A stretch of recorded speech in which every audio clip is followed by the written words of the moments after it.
4 PM Gujarat और दस्तक दोनों पर आप सबका बहुत बहुत स्वागत है। मैं हूं आपका दोस्त मयूर जानी। दोस्तों, आज इस कार्यक्रम में हम कुछ 2-3 ऐसी खबरें जो हैं वो आप तक पहुंचाने की कोशिश करेंगे। कोशिश क्या करेंगे, बिल्कुल बताएंगे आपको कि जो शायद आपको मेन स्ट्रीम में न पढ़ने को मिले, और पर हमको लगे कि आपको बताना जरूरी है, तो ऐसे कुछ खबरें।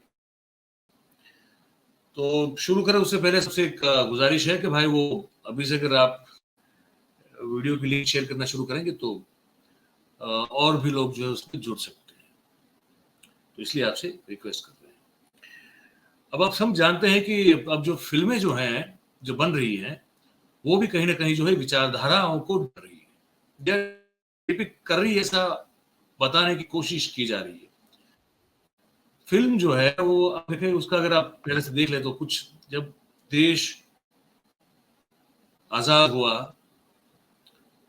उसके बाद का एक दौर रहा 70 तक का, अगर आप देखें तो सोशलिस्ट माइंडसेट, सोशलिस्ट विचारधारा वाली, सोशलिस्ट संदेश देने वाली फिल्में जो है बहुत चली। गरीब और अमीर की लड़ाई, और फिर उसमें कोई आके निकलेगा हीरो है, वो हक की बातेगा, सबको समान हक मिले की बातें हुई। राज कपूर साहब ने कम्युनिज्म की विचारधारा से प्रेरित जो है होकर बहुत सारी फिल्में बनाई। वी शांताराम जी ने अपने हिसाब से फिल्में बनाई। तो फिल्में जो हैं वो हमेशा से कोई ना कोई राजनीतिक सामाजिक विचारधारा का प्रतिबिंब रही है, उसकी वाहक और उसकी धारक रही है, ये हम जानते। एक दौर ऐसा आया कि 70 के दशक के बाद जो है वो दौर ऐसा था कि जहां कोई पॉलिटिकल विचारधारा से कोई प्रेरित फिल्में नहीं थी। वो समाज की एक जो रिफ्लेक्शन थी, जो प्रतिबिंब था, जो गुस्सा था, उस गुस्से को प्रकट करते हुए एंग्री यंग साहब हमारे आए, अमिताभ बच्चन साहब, और उन्होंने जो है अकेले जो है 20-25 गुंडों को धोना शुरू किया। तो उस फ्रस्ट्रेशन का एक प्रतिबिंब था जो लोग बहुत प्यार से उस चीज को ले। फिर एक लंबे अरसे तक जो है वो राजनीतिक विचारधारा से प्रेरित फिल्में नहीं बनी। कुछ कुछ बनती रही बीच में, लेकिन ऐसा नहीं था कि लगातार बन रही थी। लेकिन उसके बाद फिर से अगर आप देखें, और उसके बीच में एक ये दौर भी रहा कि विशाल भारद्वाज और ये अपने विदुनाथ चोपड़ा जैसे जो फिल्म सर्जक हैं, वो अपने एंगल से जो है कश्मीर को दिखाते रहे। लेकिन जब से भारतीय जनता पार्टी की सरकार केंद्र में बनी 2014 से, तब से अगर आप देखें तो एक राइट विंग अफिलिएटेड या अफेक्टेड कह सकते हैं विचारधारा के साथ फिल्मों का बनना, उसका प्रदर्शित होना, और वो जो है उसके बाद पॉलिटिकल पार्टीज के द्वारा उसको प्रचारित किया जाना, उसका जो है उसको सहूलियत देना, ये सब चीजें जो है बड़ी आम हो गई। तो जैसे कांग्रेस के समय में, नेहरू इंदिरा के समय में ये सोशलिस्ट विचारधारा वाली फिल्में जो है मनोज कुमार ने भी बहुत बनाई। मनोज कुमार ने उस समय राष्ट्रवाद और राष्ट्रभक्ति की फिल्में बहुत बनाई, लेकिन वो सोशलिस्ट राष्ट्रवाद था, वो दक्षिणपंथी राष्ट्रवाद नहीं था, वो फर्क था उसमें। तो अब जो है, जबकि मोदी साहब बैठे हुए हैं, तो अब जो बन रही हैं फिल्में वो उसमें वही है कि हम जो है दक्षिणपंथी राष्ट्रवाद वाली फिल्में जो हैं उससे प्रभावित फिल्में बन रही हैं।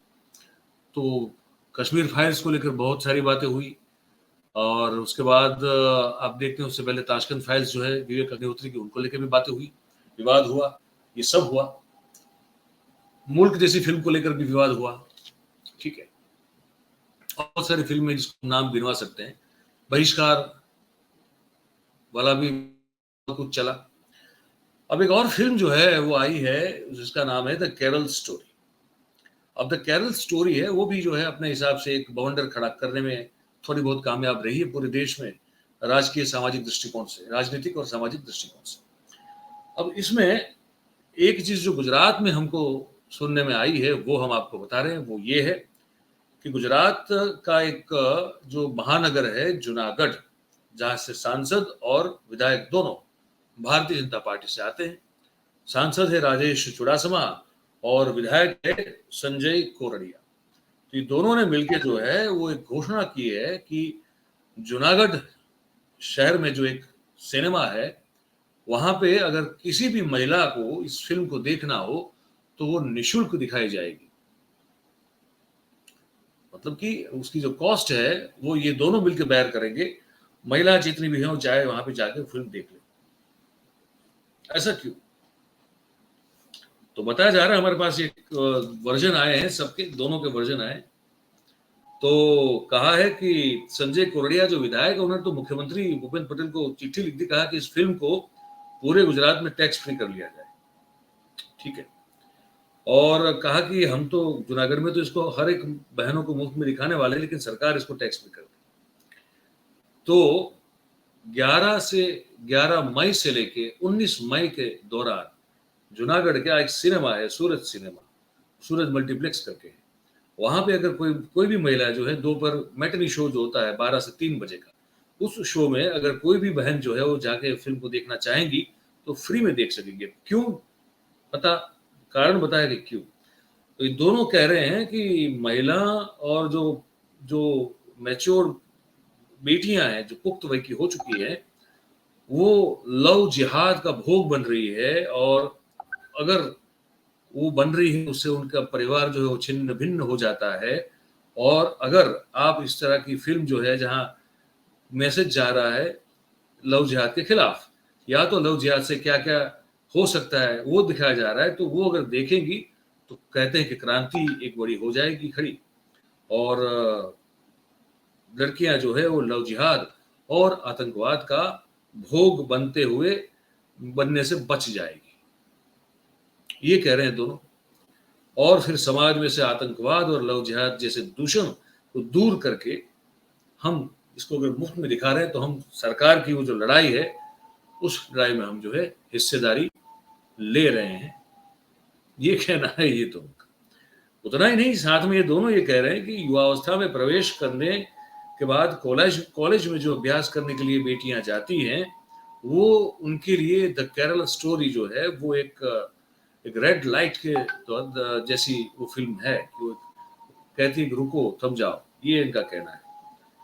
और फिर दोनों का ये कहना है कि जो सामाजिक संस्थाएं होती हैं, महिला संगठन होते हैं, धार्मिक संस्थाएं और संगठन जो होते हैं, संत महात्मा जो होते हैं, और जो कथाकार होते हैं जो व्यासपीठ पे बैठ के बहुत बड़े अच्छे अच्छे ज्ञान की बातें बताते हैं, वो लोग जो है इस फिल्म के ब्रांड एम्बेसडर बने, ये भी अपील कर दी है। और ज्यादा से ज्यादा महिलाएं और हर एक समाज के हर एक वर्ग के हर एक क्षेत्र के लोगों में जो बेटियां हैं उनको ये फिल्म दिखाने का प्रयास करें। ये संजय कोरडिया साहब जो है विधायक भारतीय जनता पार्टी के, इनका ही वर्जन है। आप जानते हैं दूसरी ओर जो है वेस्ट बंगाल ने इस फिल्म पर प्रतिबंध लगा दिया, कहा कि इससे जो है समाज में हो सकता है कि एक तरह से एक विवाद और विवाद और कुछ भावनाएं भड़क सकती हैं, सांप्रदायिक भावनाएं भी भड़क सकती हैं। तो कहा कि ऐसा कुछ करना ही नहीं है और शांति और कानून व्यवस्था जो है उस पर आंच आ सकती है, तो हमको ये फिल्म नहीं दिखानी। तो उन्होंने कहा हम नहीं दिखाएंगे, वहां तो नहीं दिखाएगी, यहाँ तो टैक्स फ्री करने की मांग हो रही है। ठीक है। तो अब जैसे मैंने कहा ना, हर एक विचारधारा की अपनी अपनी सोच होती है और अपनी सहूलियत से वो सोचती है पार्टी, और अपनी सहूलियत से वो चीजों को बताती है। ये तो हो गई इसकी बात। अच्छा, अब एक और आपका खबर बता दें कि भाई भ्रष्टाचार, भाई भूख और भ्रष्टाचार के खिलाफ जो है हमारी भारतीय जनता पार्टी की सरकार 27 साल से लड़ रही है, लेकिन पता नहीं क्यों फिर भी जो है वो कमजोर साबित होती जाती है। हाँ, लगातार बार बार ये किस्से आ रहे हैं और खबरें आ रही हैं कि ये फला अफसर जो है वो रिश्वत लेता हुआ पकड़ा गया, वो लेता पकड़ा गया। बहुत सारे स्कैम उजागर हो चुके हैं, कुछ हमने भी कर दिए हैं, कुछ और पत्रकारों ने किए हैं, लेकिन फिर भी जो है वो सरकार की ओर से कुछ जवाब ज्यादा आता नहीं है। अच्छा, बीच में आपको बता दें, ये जीपीएससी की ऑफिस है गुजरात, ये जीएसपीसी की, ये जो है ये पब्लिक कमीशन है ना हमारा, जिसके अंतर्गत कॉम्पिटिटिव एग्जाम ली जाती है, जिसके खिलाफ बहुत सारे भ्रष्टाचार के डमी कांड से लेके बहुत सारे जो है स्कैंडल्स के पेपर चाली के आरोप लगे हैं जिस डिपार्टमेंट के खिलाफ, उसका दफ्तर जो है उसमें आग लगी है। और इसको लेकर फिर से कांग्रेस ने हंगामा खड़ा किया है, लेकिन उस पर बाद जो है हम कुछ दृश्य आ जाने के बाद कहेंगे, लेकिन बता रहे हैं आपको कि वहां पे जो है वो आग लगी है और पता नहीं कौन कौन से डॉक्यूमेंट्स जो है वो जल गए हैं अब वो तो आग बुझने के बाद ही पता चलेगा। पर बात कर रहे थे भ्रष्टाचार की, तो शिक्षा जगत में फिर से घटना हुई है। दाहोद जिला, जो कि अभी भी का जो सर्वेक्षण था उसमें पाया गया कि पूरे गुजरात में दाहोद जिला जो है वह उसकी शिक्षा व्यवस्था, शिक्षा प्रणाली और शिक्षा का इंफ्रास्ट्रक्चर, हर चीज जो है बहुत ही कमजोर है, बहुत ही वीक है। वहां की ये घटना है। वहां के एक शिक्षा अधिकारी है, ठीक है, वो है जिला इंचार्ज प्राथमिक शिक्षा अधिकारी। उन्होंने एक टीचर की ट्रांसफर को लेकर जो 5 लाख रुपया मांगा। उसका नाम है मयूर पारेख। मयूर पारेख नाम के शिक्षा अधिकारी ने एक टीचर की बदली को लेकर, ट्रांसफर को लेकर कहा कि 5 लाख रुपया दे दो भैया, तुम्हारी हो जाएगी। और उसने पहले 2 लाख रुपए दिए, फिर उसके बाद उसके पास थे नहीं, तो ये लगातार उसको डरा धमका रहा था। उसके बाद जो है वो जो शिक्षक था जिसको ट्रांसफर चाहिए थी, उसने कहीं ना कहीं फिर एसीबी से संपर्क किया कि भैया अब ये हमसे नहीं हो पाएगा ये, है ना। तो फिर जो है उसका एक ट्रैप सेट किया गया। 1 लाख रुपया जो है उसको लेके भेजा गया, और 1 लाख रुपया जो है वो लेते हुए शिक्षा अधिकारी मयूर पारेख रंगे हाथों पकड़ा गया। उस अफसर पर इससे पहले भी रिश्वत लेने के बहुत सारे आरोप लग चुके हैं, तो इस बार जो है वो रंगे हाथों पकड़ा गया। तो ये खबर भी हमको आपको बतानी थी। और एक आखिरी खबर जो इसमें हमको लगता है कि आपको बताना चाहिए, वो है कि भाई अब हमारे जो गुजरात सरकार के जो मंत्री, अफसर, बाबू लोग, ये सब जो हैं, वो अब वोडाफोन और आइडिया का सिम कार्ड इस्तेमाल नहीं करेंगे भाई, वो अब जियो का धनाधन करेंगे, ठीक है। तो सरकार ने जो है मोबाइल नंबर अब वोडाफोन से पोर्ट करवाए हैं, जिसका भाड़ा सिर्फ 37 रुपए और 50 पैसा है, ठीक है। और पुराना जो बिल था वोडाफोन का सबका, ये सबको भर दिया गया है, नंबर पोर्ट हो चुके हैं, और अब जियो की सेवा जो है ये इनको मिलेगी और ये ले लेंगे। अब कैसे कैसे सेवा मिलेगी, क्या क्या लेंगे, जरा हम आपको बता रहे हैं, ठीक है। तो अब ये 2003 से वोडाफोन का नंबर चल रहा था सबका, ठीक है, और ये अब सब जियो में चले गए। तो ये जो है ना सीयूजी वाली जो श्रेणी होती है, उसी में इस सब के प्लान को लिया गया है, ठीक है। और 10 अप्रैल तक जो है हर चीज प्रोसेस पूरी कर दी गई थी, अब ये पोर्ट हो चुके हैं। तो इनका मासिक भाड़ा जो है 37 रुपये 50 पैसा है, पल्स रेट 60 सेकंड है, मोबाइल टू मोबाइल या लैंडलाइन जो है फ्री कॉलिंग है। अच्छा, अब अमेरिका, कनाडा और यूके के लिए जो आईएसडी कॉलिंग है वो प्रति मिनट 1 रुपया 60 पैसा है। ये सुविधा अगर हमको आपको मिल जाए तो कितनी शांति हो जाएगी, लेकिन हमको आपको नहीं मिल सकती है, इनको जरूर मिलती है। अच्छा, चीन, सिंगापुर, ताइवान, श्रीलंका, यूरोपियन देश जो हैं, और जो जितने भी मिडिल ईस्ट के कंट्रीज हैं, वहां पे जो अगर आपको इनको अगर आईएसडी कॉलिंग करनी होगी तो उसका रेट है 2 रुपया 50 पैसा।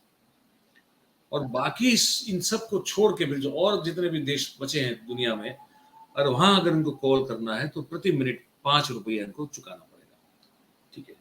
3000 फ्री एसएमएस जो है उनको जो मिलेंगे, और उसके ऊपर अगर के एसएमएस कर दिए तो 50 पैसा और। लेकिन हमको पता है वो एसएमएस इस्तेमाल नहीं करते ये लोग, इनका एसएमएस से मुश्किल से कोई लेना देना होता है।